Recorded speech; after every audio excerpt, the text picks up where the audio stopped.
Just the joy. You see their emotional reunions for families of Israeli hostages after they are finally released. 20 people lived in captivity for the last 2 years. Those reunions and talk about the ceasefire, all kind of a heavy topic for adults and children.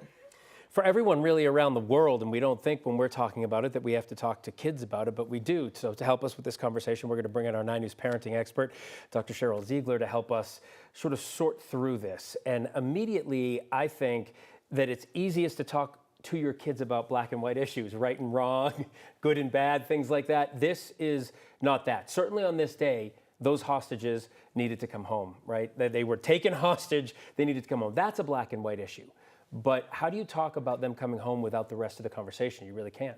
I think it's really hard. I mean, I had my own personal experience over the weekend when one of my kids said, wait, what? What's happening? What do you mean hostages? And where were they? And those kinds of things. So, I mean, the first thing is to remember what I always say, which is first check in with them. What do they know? What have you heard?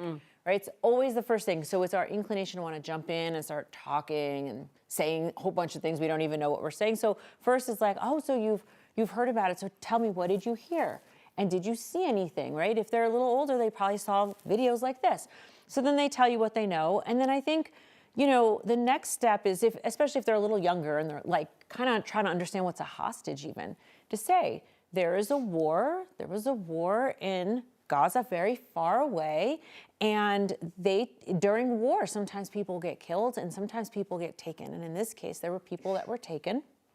And there are really good people in the world, though, working really hard to get them back and to try to negotiate things so that both sides can feel okay about it. Yeah, I mean, the unrest itself is hard to explain. Hard to explain the fight over territory and religious views and everything else. But what are some of the fears then that kids might express when they hear someone was taken?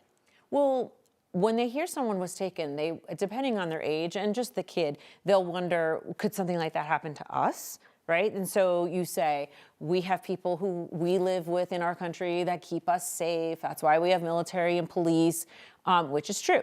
You also say we are not at war here, so things can feel different. So that's another concrete thing. And then I think you really ask them, like, what are you feeling when you're hearing this right now? And it's interesting because a lot of times kids might say something, I'm scared or I'm sad for them. And another part of them might say, and I feel kind of guilty. Like, why do I get to live at home and all happy and comfortable and other people don't? Something I experienced with my kids when having conversations with them about difficult topics like this, not necessarily this one, but because they're a little older now. But when you explain to children what's happening, in their minds, they think very black and white, right and wrong, good and bad, and they want to take a side immediately. In a situation like this, if that were to happen, how do you then go, okay, well, do you just let them feel that way? Because even adults don't really adults can't really wrap their heads totally around this situation. So do you let them feel what they feel when you're done with that information?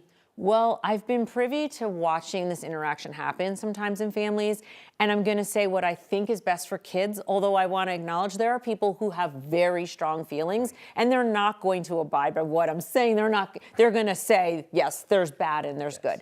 I think what's best for kids right now, especially on the younger side, I think older teenagers who are very involved and care about these kind of things might want to debate a little bit, but I think the best thing to say is, a lot of times in life, in this case, there's no black and white. There's no good and bad. And so it just depends. They both have things that they want. And at the end of the day, they both would say they love their families. They care about being happy and they want to be safe. Both sides would say that. And so I think it's easiest, especially again on the younger side, if you just say to them, why don't we think about what they actually do have in common, which really is the key to, I think, peace and making different sides kind of join together when you see things differently. Oh, that's a good way to end it, on a really kind of a hopeful note, as we should always try and find that when talking to kids. Yeah, and also kids are smarter than we sometimes give them credit for. When you explain to them what happened on October 7th and everything that followed, they can sometimes just see it for themselves too. Yeah. All right. Thanks so much. Thank you. Dr. Sheryl Ziegler.